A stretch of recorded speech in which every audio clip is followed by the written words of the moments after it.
The following is a Fourth Hand production.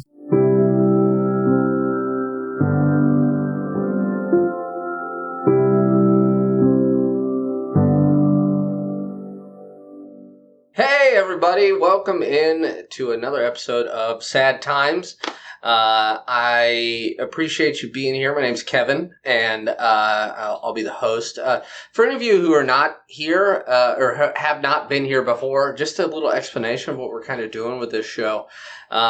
Basically, I'm having a guest on every week, and these are people who are opening themselves up, and they're being really brave and talking about some hard stuff. And it's because I believe that we all go through some really, for lack of a better term, shitty stuff in our life, sometimes daily.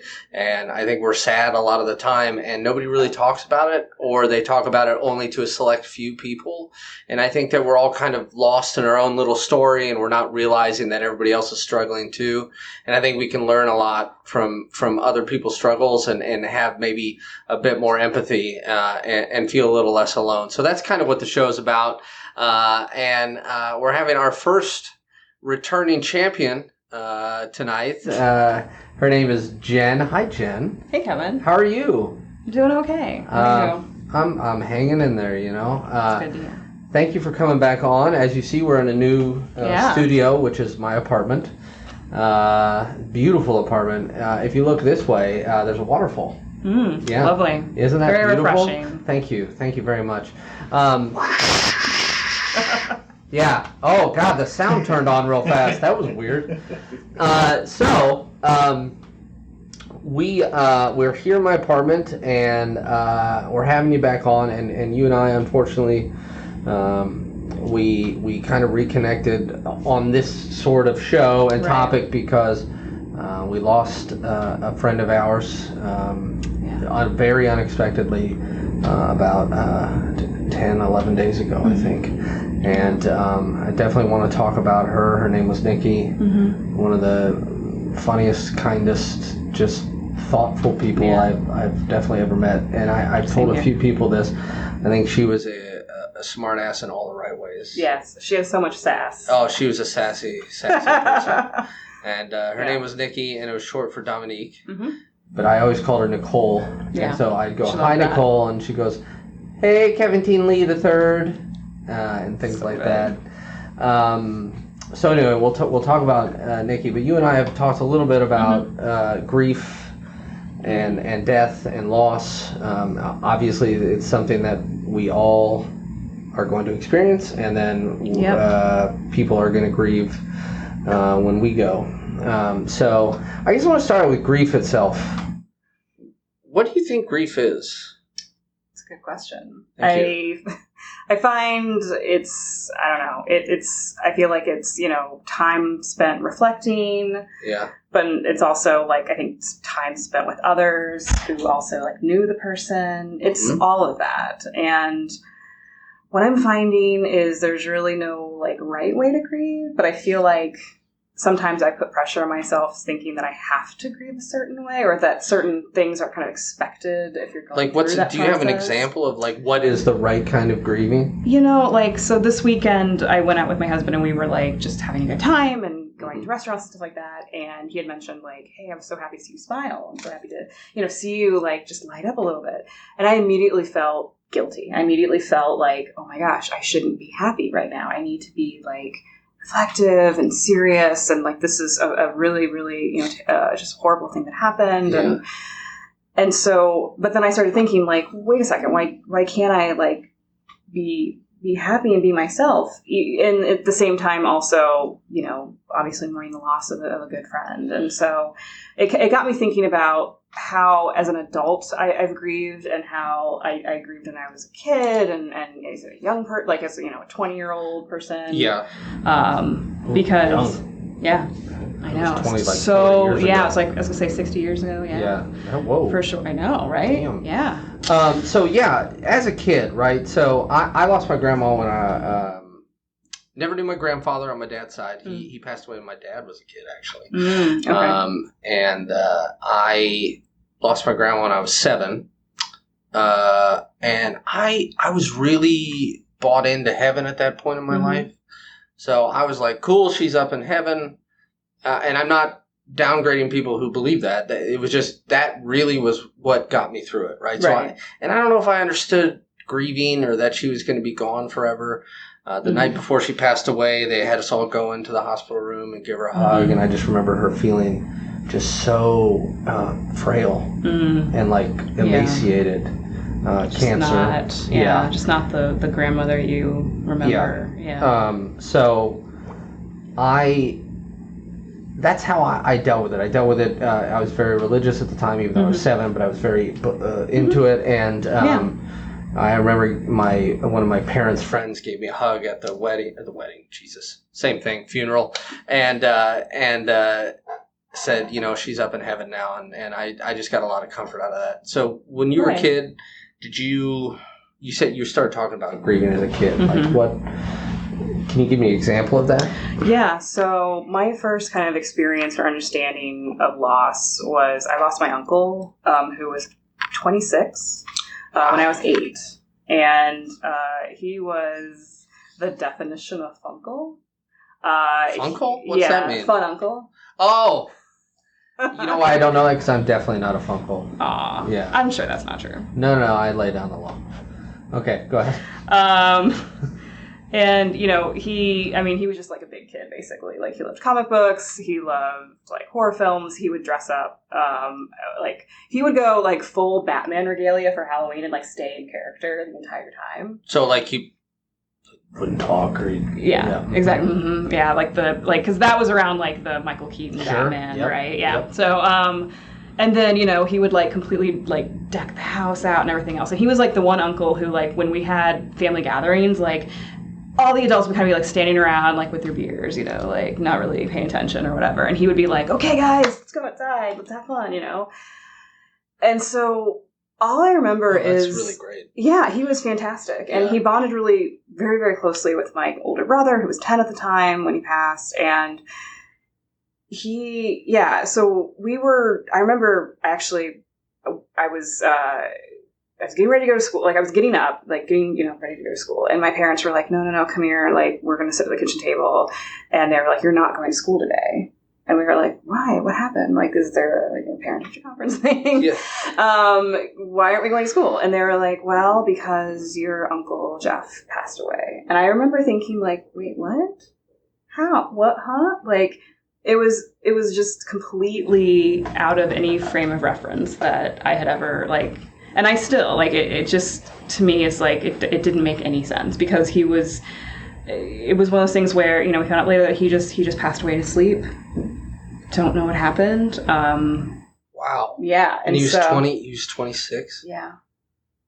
And so it was one of those things where, like, it was totally unexpected. And then, they had the funeral and my parents made the choice, and I'm sure it was a very tough choice, not to take us to the funeral. Okay. And I look back on that now and I think, okay, that was like, it was really tough because it didn't really give us any closure, I think. And, whereas I think my parents were trying to protect us from, like, because it was an open casket funeral and all of that. And they kind of wanted us to have those memories of, like, him being this, energetic, fun uncle, as opposed to that last memory of seeing him. I assume they went to the funeral. I think so, yeah. Well, but we didn't. Who were you watched by it? Because I imagine family members were there. Yeah, I honestly don't remember. That's neither here nor there. I just I don't know. I can't remember, but yeah, like I just remember thinking, like, I really wanted that closure. You even thought that then. You were 8. Because I didn't believe it. Like, I didn't, like, it just, and yeah, looking now, I'm like, it's because I didn't comprehend that this had ended, and I didn't go through that kind of ritual of mourning in that traditional sense, if that makes sense. Yeah. And so I feel like, like that being my first kind of experience with loss and not really understanding what that process is like for most people, I kind of took that in and like in a way like kind of grieved on my own and didn't really talk about it and didn't really share my thoughts, and I was just Did you talk to your older brother? Yeah. Oh yeah. I talked to my siblings, okay, but like didn't really talk to my parents about it. Didn't Yeah. really talk to friends or anything like that because it was just so. How was your brother dealing with it, since you said they were really close? And He took it really hard, for Okay. sure. You know, he was devastated. My little brother was 6 at the time. You know, pretty young. He was also, you know, I think like myself, just very confused. Mhm. But my older brother, yeah, he was 10 at the time, and you know, this was his best buddy. You know, like he would come over and. Sorry, you might have said this. Did he live near you? Yeah, I mean, he lived in Indianapolis. Yeah, when we were Okay. all in Indianapolis. That's right. You're from Indiana. I know. It's too bad. Talk about sad Quite the times. Hoosier. Hey. Hey, sorry, as a Kurt Vonnegut, I don't know what I'm talking That's true. about. Southport High School. Yeah. Alumni, yeah. Indianapolis. So, did you ever talk to your brother, your older brother, Mhm. or either of them, about not going to the funeral and how that made him feel? No. I mean, I knew. I think that, you know, it. I could tell that, you know, it was tough for him to go through, and I'm not sure like if he had conversations with my parents about it or not, but I just remember feeling like I really wanted to go and be there and see that, and just to have like that sense of like that ritual, right? Like, so I grew up Catholic, and so there's a lot Next of question, yeah. there's a lot of kind of ritual things, and you know, you're taught heaven and hell, and Did you there's a take lot comfort of- in that type of thing, like that Uncle Jeff was down in heaven? Yeah, and it was one of those things where, like, my dad's dad, I know he passed away when I was 2 weeks old, you know, and Did he get to meet you? He did, yes. Oh, that's good. Okay. Yeah. He was very ill and had a brain tumor and was not expected to survive for, I guess, like months before I was born, and you know, my grandma always said, "Oh, he stayed, you know, he stayed on this earth to meet you," and I was like, "Oh." Which is actually an interesting story, but I can get to that in just a second. Okay. Yeah, like, you know, it's. I think I took a lot of solace in knowing that, like, he was joining my grandpa, you know, and like, oh, that there's just this place that you And was go that his to. dad? And, no, this was on my okay. mom's side. Gotcha. Yeah, Okay. and this was on my mom. He was on my mom's side. My grandfather was my dad's dad. Okay. But just like knowing that, like, okay, they're you know, they're together and it's okay, and you know, they're looking down on us and taking care of us, and you know, my grandmother always used to. I guess my grandfather was very like fond of cardinals, and so she would like see a cardinal flying by and be like, "Oh, there he is. There's Chet, checking in on us." I love the idea of that, like Yeah. the symbolism of somebody Mhm. not being there, and you think of it, and not the St. Louis Cardinals, right? No, Okay, just the good. regular. Good, because I liked your grandpa. Yeah, it's He was a good guy, Yeah. apparently. Yeah. Chet. Chet. Is that his real name or a nickname? Nickname. Yeah. So he was Chester, but he went by I Chet. had, good friends who are brothers, Bill and Nathan, and their dad goes by Chet Nice. Kincaid. Awesome. Okay, so did you? I guess I'm going to ask this because I talked about this. I had a show, Mhm. and I talked about this in this. Kind of, did you think about your own death as a kid? Yes. Yeah. Was it something you worried about? Yes. I would always be fearful of like walking near like large bodies of water or crossing the street or something like that, and to just know that like it could be, you know, seconds and I could be gone. So Like that something would happen, or you would just. yeah, something unexpected would happen and that would be it. I think that kind of like what happened with my uncle, which was so unexpected, like it kind of gave me pause to be like, oh wow, like this could happen at any moment. Like there's things that just happen to people and sometimes we don't know. And that's, I don't even know if I've still, to this day, I mean, I know that, Mhm. obviously, but I don't know if I've fully processed that, to be honest with you. Sometimes it hits me, Yeah. but I think, like most of us, I do something to drive the thought out of my head. Oh, for sure. I think you have to Yeah. in order to like stay functional. Because I Mhm. think for me, like it comes and goes, but you know, it's just one of those things where I feel like in those moments of, you know, those little reminders or things that I see, I go, oh, that's right. Yes, this is all very short lived. And this could be me tomorrow. This could be me next week. This could be me in a month from now, or 20 years from now. Right. When I'm 80. When you're Sorry. Yeah. You're younger than I am. So. But did you worry about hell? No, actually. Never worried about hell? No.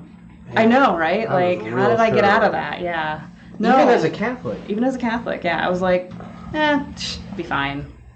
Yeah, have you... Wow.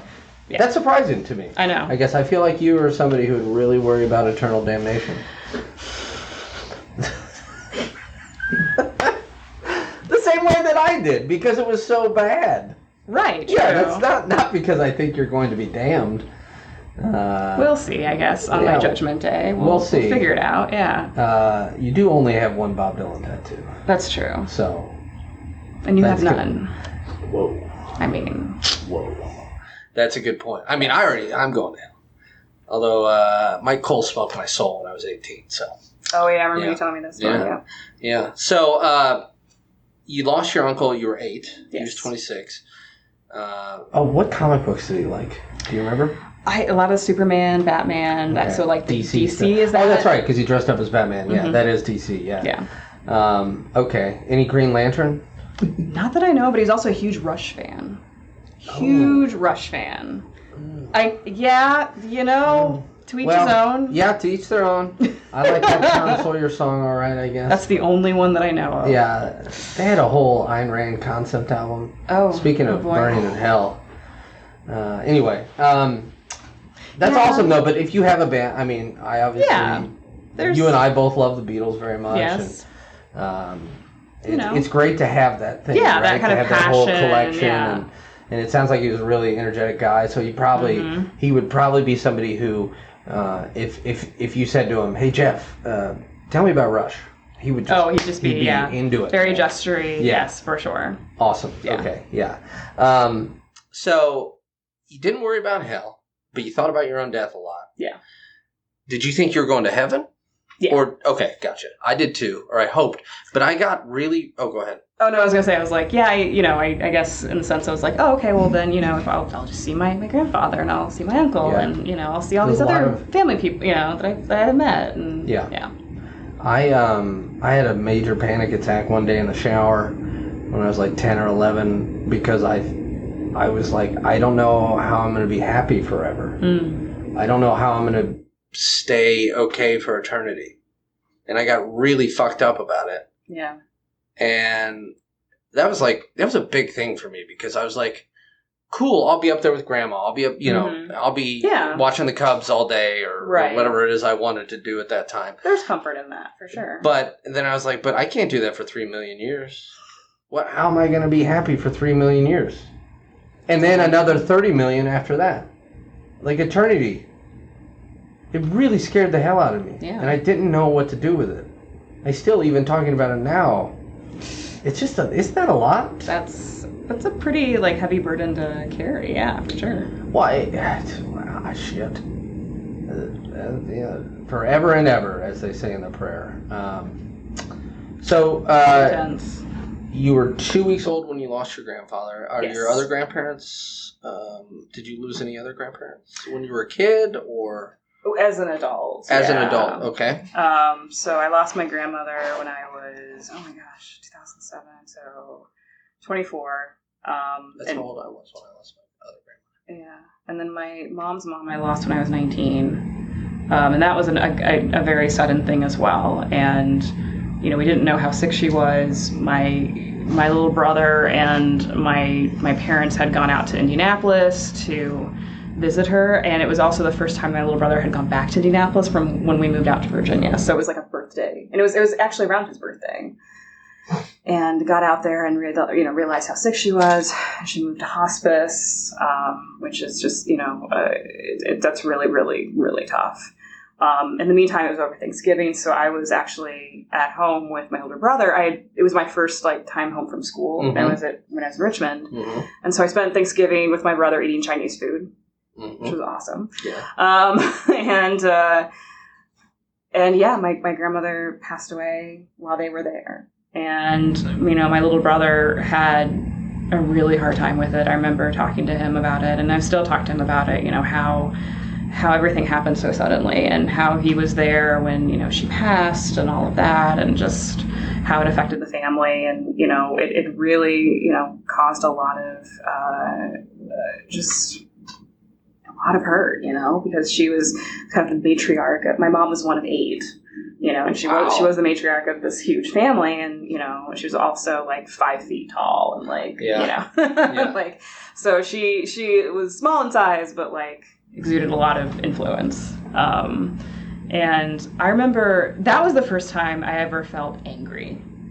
I felt about the death. Yeah. Okay. Like, I had felt sad before about, you know, my uncle passing, and my grandmother when she would tell me stories about my grandfather, and you know, I always felt sad when I would tell her, like, oh, my birthday's coming up, and she'd be like, oh, yeah, I guess it's been 12 years now. And I was like, what?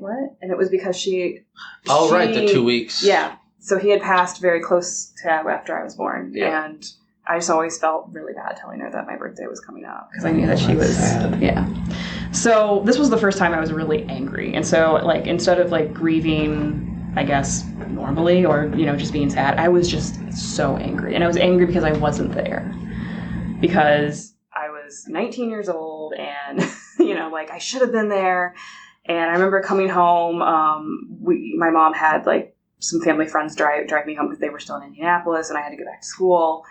And I remember going to my dorm room, and there was, like, a party going on, and I told my roommate, I was like, can you please, like, have these people leave? Like, I just really need my space. And she was just like, what are you talking about? Like, it's my room too, whatever. And I took, it was like a plate of, it was like eggs or something that she had made, and I threw it against the wall, and I yelled, everybody out now. Did they leave? They all left. And I immediately felt awful, because I was like, oh my gosh, like, I can't believe you just threw this thing against the wall and you just yelled at everybody. But I was just so angry about losing my grandmother. And I just, you know, I just wanted that space to just be pissed off about it, and upset that she was gone, and upset that I wasn't there. And, you know, I didn't get that space, and I, like, acted out, you know, and I still feel bad about it. My roommate, like, apologized later, but, you know, I was like, oh, why did I have to throw this thing against the wall, you know? But it was just, like, in the moment, like, the only thing that I could do. I was like, I can control this thing that's been sitting on my bed, and I'm just gonna, like, you know, move it. Move it. Rapidly through space. Yeah, So that was, you know, losing her was really tough. And then when I lost my grandmother in 2007, when I was 24, I was living in New York City. And oddly enough, I did something very similar. I was working as an intern. I was in New York. And my mom called me at like 9 o'clock in the morning, which she never called me during work hours. And so I knew something was wrong. And she called me and said, your grandma's passed. And I had a pencil in my hand, and I threw it across the room. No one was in the room, but it was like I just needed to release that, like, just being so angry. And it was bad because, once again, I felt like I was not there. Was that expected? Like, it was, yeah. She had a stroke, and you know, she had been in, like, she then we moved her from Columbus, Ohio, which is where my dad's from and grew up, and she lived there, and then we had her come live in Virginia with us, and my mom was helping taking care of her, and she was actually doing better. Like, she was going through physical therapy. She was gaining weight back because she had lost a whole bunch of weight just from she was in a nursing home for a while. And so my parents and her decided, like, you know, she wanted to be with family. So it gave me some, like, comfort to know that she was, you know, with my family, like with my mom and my dad. Yeah. She was also 85. Good life. Yeah, for sure. And yeah, it was just, you know, so it was expected, but I think because she had started to kind of take a turn for the better, I'd kind of like had really high hopes of like, oh, okay. And I was actually getting ready to go home and see her and all these things. And I, once again, just was angry that I wasn't there, to say goodbye properly, you know, and that kept with me for a long time, and I was very angry. I remember going to the funeral feeling just very upset that I couldn't be there, and so my grieving was really in my anger. Yeah, and I kind of think isolating myself from my family a little bit. Yeah, I think anger is common in grief, right? Oh yeah. Yeah. Jeremy says when you're not there, often it makes you feel guilty. Oh yeah. Yeah. Absolutely. He also says though, Cubs wouldn't be in heaven. Sorry. So. Who said that? Jeremy McDad on there. All right. Woo! That's some harsh shit, man. I want to tell you something too. My grandfather, my last grandparent, passed in January of 2013, right around when President Obama was being re-inaugurated, which we always joked. He was like, I'm not sticking around for more of that because he's a very conservative man. Oh, geez, yeah. And he passed away he was in the suburbs, and my sister was there, and my mom, it was her dad. Okay. And I think my stepdad was there. And I didn't go. And I should have. Yeah, I was going to say, do you feel like you... Kelly's my sister. Right, yeah. She was mad at me. Okay. And I think rightfully so. Was there a reason you didn't? Just because... no good reason. Okay. I didn't have a car, but I was dating somebody at the time who did. Okay. It was about I don't know, I remember an hour and a half away. I think I was thinking he would pass before I got there. He was, I don't want to say he's in a coma. He was definitely not conscious. Okay. And they were just around his hospital bed. His wife, my grandmother,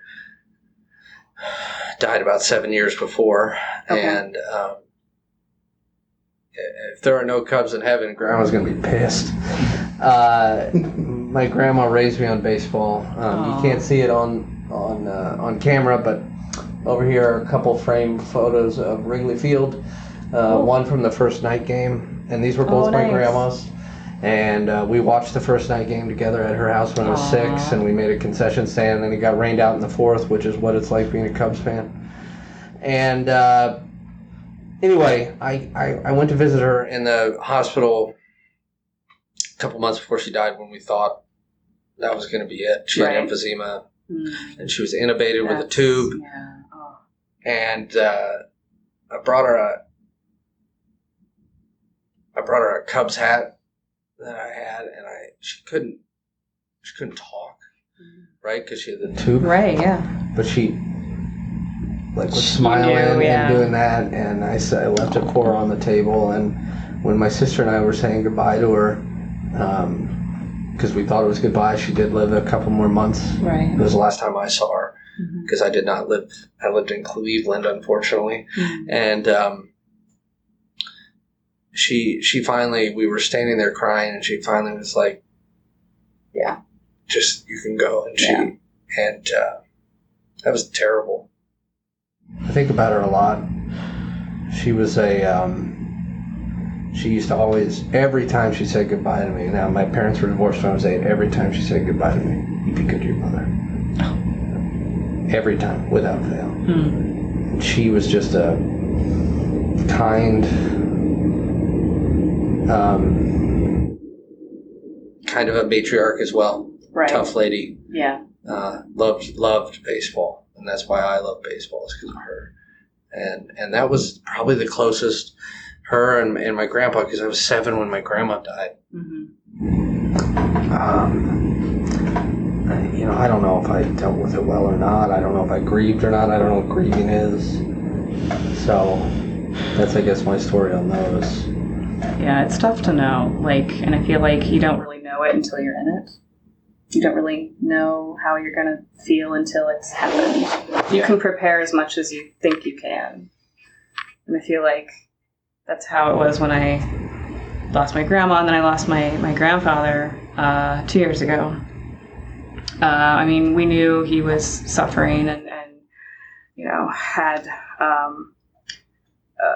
blood cancer, and decided, to forego cancer treatment, knowing he was in his mid-80s and saying, hey, I'm just going to let this take its course, basically, which I thought was incredibly brave, to know that he was going to have to suffer through that. And he also was like the kindest, most gentle, just always, anytime I would stay at his house when I would be in, I interned for like a summer in Indianapolis in 2005. I would go to his house, and he would always, so I would stay there, and he would always bring me like a tray of like an assortment of like every possible breakfast item.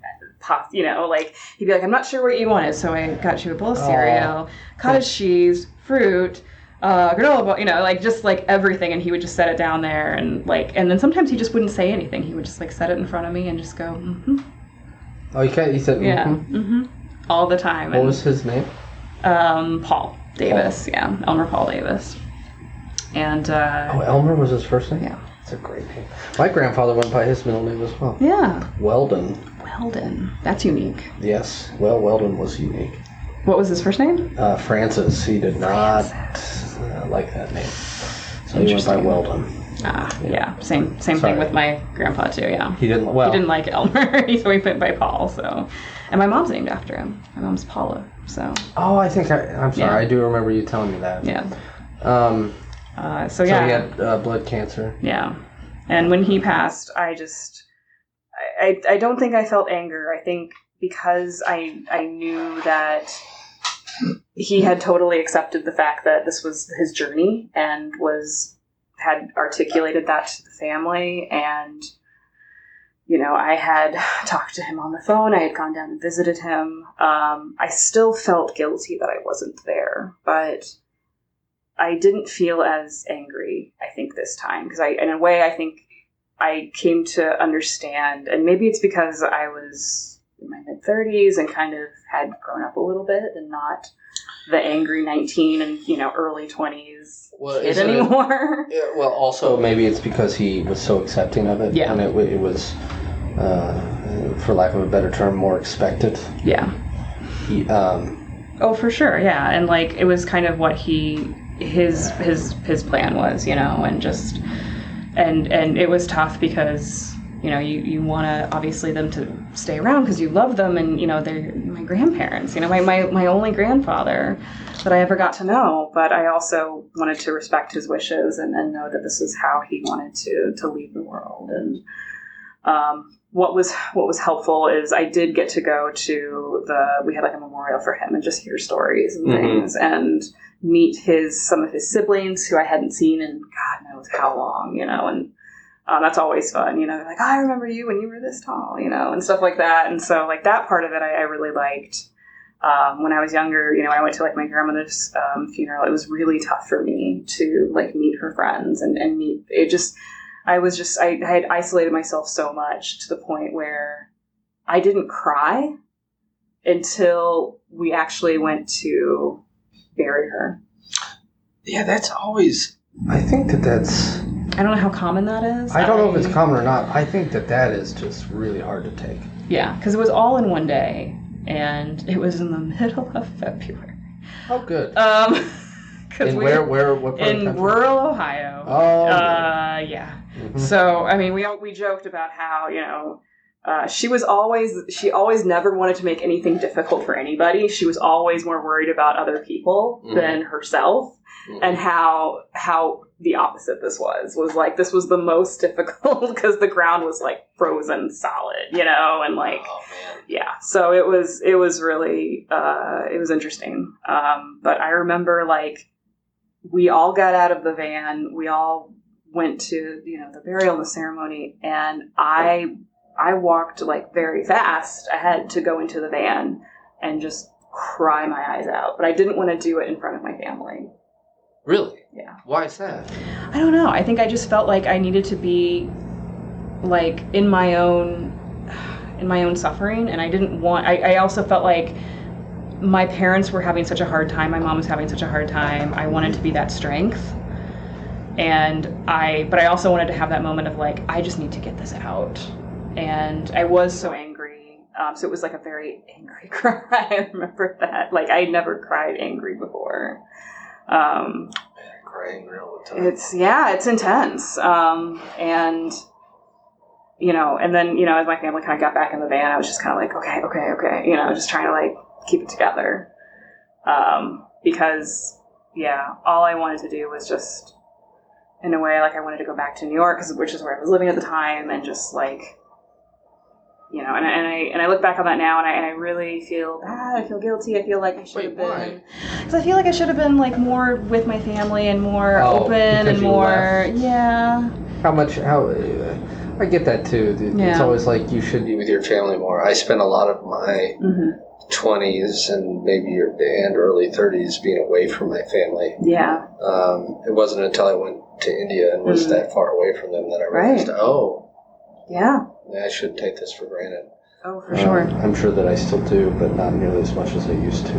Right. It takes those moments, for sure. Yeah, and I went back to New York and just, tried very hard to kind of live, like, normally. I think I thought that I just needed to, like, kind of move on, and that I needed to get back to my life. And I kind of, like, suppressed a lot of things, and I didn't go through that grieving process. I just kind of started working again, and just going back, and just trying to act like nothing had happened. And that was my big mistake. And I didn't have anybody around at that point who told me, like, it's okay. It's okay to, like, take care of yourself. It's okay if you need to take time, or if you need to, like, go cry, or if you need to, like, I didn't really have that. And I felt like in a way that showed, like, lack of strength, or that, I couldn't be this person to kind of keep it together. Even when you weren't around your family, you still felt like you had to keep it together? Yeah, I don't know why. But I don't feel like that now. I'm not sure what changed, but I think when I was younger, and maybe because like I was also the first person like move away from my family, and I was like trying to prove myself, and felt like I needed to stay strong and to be okay with this and be able to move on, and it was almost like I think a self-preservation thing. It's like I didn't want myself to go down that road of feeling so immensely sad. It was a way for me to like just keep myself sane. Yeah. Right. By repressing everything. Yeah. How did it come out later? Or did it? I think later it came out like just I remember having like very vivid dreams about like my grandma, and very like I don't know, like I just and she would like come to me in my dreams, and I wake up and I'd just be in tears. And I think also like I don't know if it ever really necessarily came out like all at once. I think it just made me very like it made me like agitated a little bit. It made me a little bit less passionate about what I was doing at work, things like that. Like it just kind of it was like a slow trickle of and so that was kind of my big experiences with grieving. And can I ask you one other thing, and before we talk about the recent events, what about grieving for a pet? That's okay. Sorry. I just think that's something that's really universal. Yes. And I did it when I was a kid, but I haven't too much as an adult. And as I'm having this conversation, it sure seems to me that I am trying to avoid grief in all ways. Yeah. But it's really tough. So when I was living in New York, I adopted a cat. Her name was Francie. She's actually named after the character in A Tree Grows in Brooklyn. Which is a wonderful book. Which is an amazing book. It's one of my favorites. So I named her after that character because that character was such a fighter and just such an amazing spark of energy, and I just love that book so much. I do too. And so I, Francie she was the person that I came home to and, shared all my frustrations with. She caught a mouse once in my apartment. Was she proud? Oh, I came home and I just heard this meow, meow, meow, meow, meow, and I was like, what is this? And there was like one part of the mouse there, another part of the mouse on the table, another part, but she led me to like each piece and was like, look what I brought to you. Look what I killed for you. These are your presents. And when I was like, oh God, and like trying to like cringing and clean it up, she was just like, what? These are my presents. Don't please. What are you doing? So, and there's just so many stories. But yeah, I had her for 12 years. She passed in February. And it still stays with me. Because we had to make the choice, and it was a very difficult choice to put her down, which is the worst decision. It's just the most awful thing I've ever had to go through. To watch the pet that you love so much, just like laying there, and it's really, really tough. And she brought so much joy to my life. She brought so much joy to my husband's life, who had grown up without any pets, and was, I think, a little bit weary of when she came to live with us, when, it was right after we got married. And, the second night she was there, she like jumped on the bed and was like, my husband was like, wait, what is this? And I'm like, oh, that's okay. Cats do that. It's okay. Really? You didn't know the cats jumped on beds? He was just like, ah, and I was just like, that's okay. And they were very attached. Yeah. And to this day, that bond is pretty amazing and very well documented in pictures and video. Yes, I've seen many of those. Many videos and photos. Yeah. It's the worst thing, and it's something that it's just so hard. And why the worst thing? Because I think with animals, they can't tell you how they're feeling. They can't tell you that it's okay. I think with people, there's that communication that is there, and they can let you know how they're feeling, and if it's the right time, if they're accepting of, knowing, that this is what the path that they want to go on, or that, they can communicate, love and stories and all that. And, with her, obviously, she was not acting herself, and we found out that, she had these blood clots and things, and so it just came down to, okay, if she's going to live her life in pain, or if we're going to take her out of that pain. Yeah. And so we made that decision, and it was just, I felt, and I still to this day feel extremely guilty. And I can't explain why. I know that we did the right thing. I know that we did the right thing for her, but I still have a really hard time processing it. It's just, when you make that decision for another living being, even if it's a decision out of compassion, it stays with you. And you really have a hard time processing it, I think, in the short term, to try to get over that. It stays with you. I know, having seen you every day at that time, I know it was really, really hard.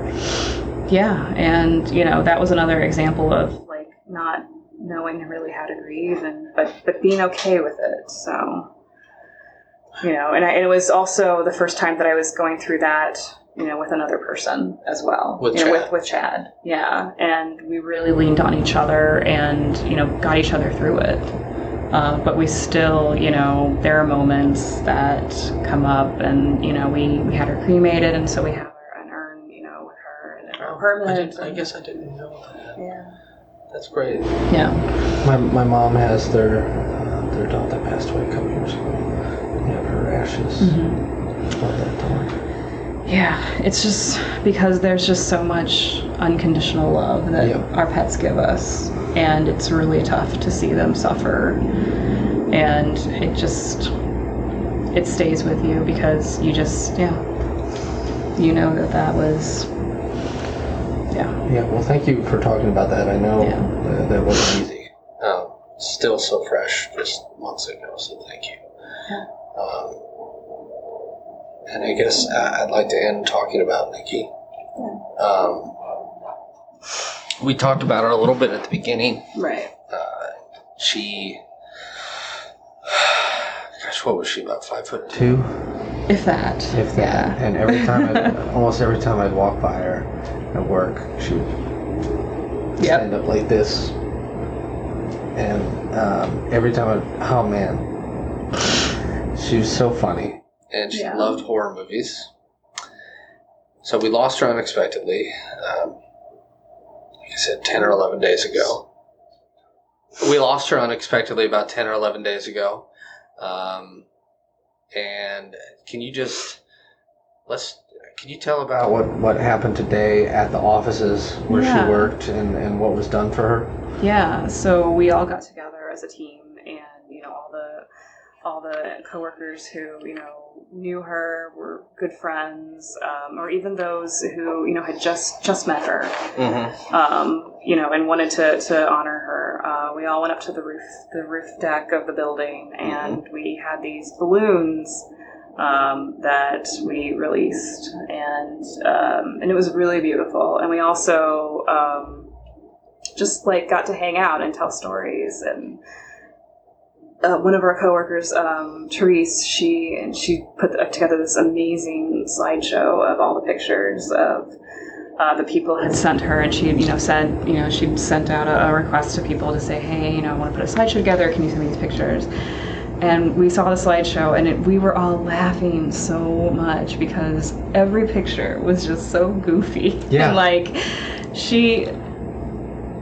I think the thing that just hurt so much is that she was just such a light and so positive, and kept everybody going at that job. And gosh, I mean, there's just so many stories. And I think something to say about Nikki is that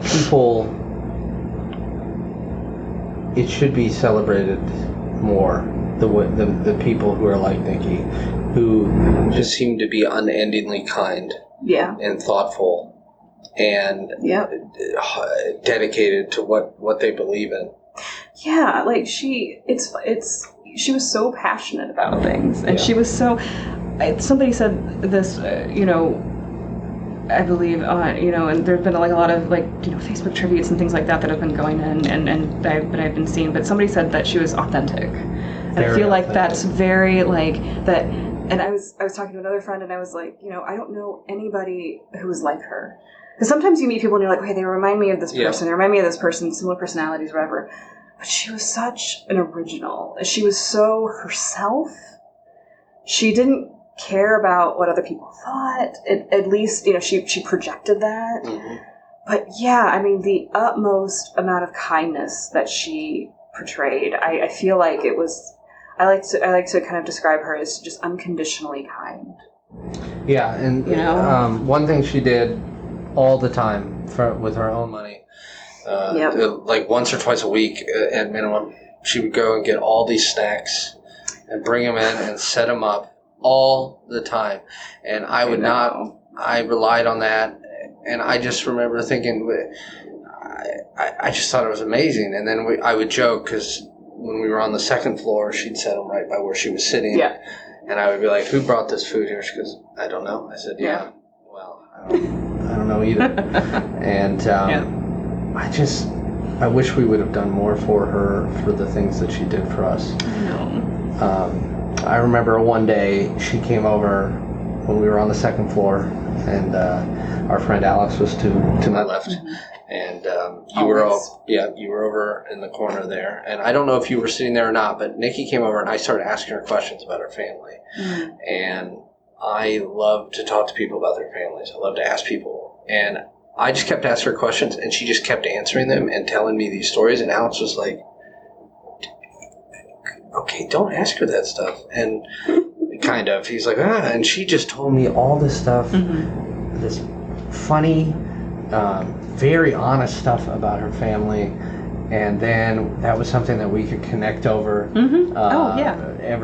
had to call her dad every day at 4:30, every day. I'd walk into the kitchen, and he couldn't hear very well, I guess, and she would be on the phone with him, and I'd walk in, and she'd hold the phone out to me like you talked to him. And I was like, I don't want to talk. It's all right. Yeah, I remember that. She always had to call her dad, yeah. Yeah. And she's just a genuinely good person. And Yes. I think we as people, I honestly believe, should talk more about those people, should acknowledge them more, and should be just tell them how great they are while we can, you know? Absolutely. I don't know how many fucking times I've heard people say, oh, I wish I could have.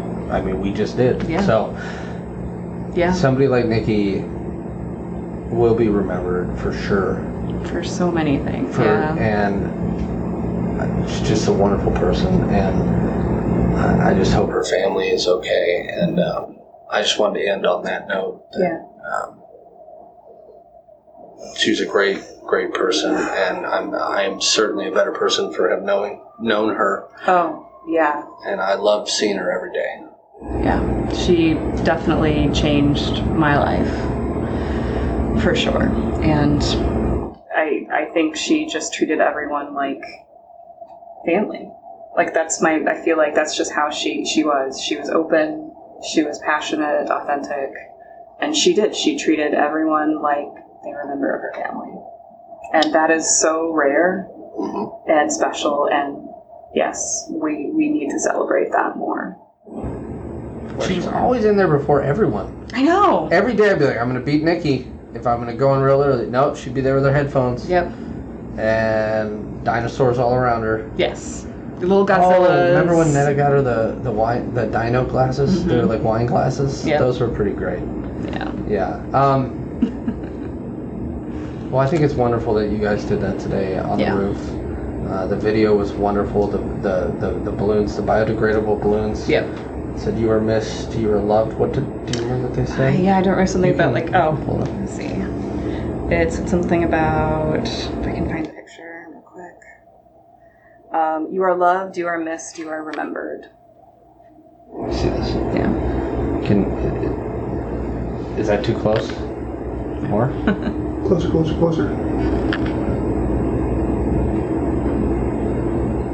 Awesome. Yeah. Thank you. Yeah. I think that's wonderful. Yeah. I think I want to end with that, I think. Yeah. Jen, Thank you so much for coming course, back thank you for on having me. under these circumstances and talking about something that we all deal with. Yeah. and I know it wasn't easy, so thank you for being so honest and open. I appreciate it very much. And thanks for talking about Nikki and sharing those stories and that balloon. I'm gonna miss her. She was one of a kind. Yeah, we're all gonna miss her so much. But she made my life better, that's for sure. Yeah, absolutely. Everybody, this is the sad times. We thank you very much for watching. As you know, we have a number of episodes that we have on our YouTube channel, and if you ever watch one and just want, and you can always chat in. But I hope that you can watch and feel less alone dealing with whatever it is you may be dealing with. And really appreciate you stopping by, and we'll have another show for you probably next Thursday at 8 p.m. Central. So thanks for coming, and hope you have a great night, and be well. Bye.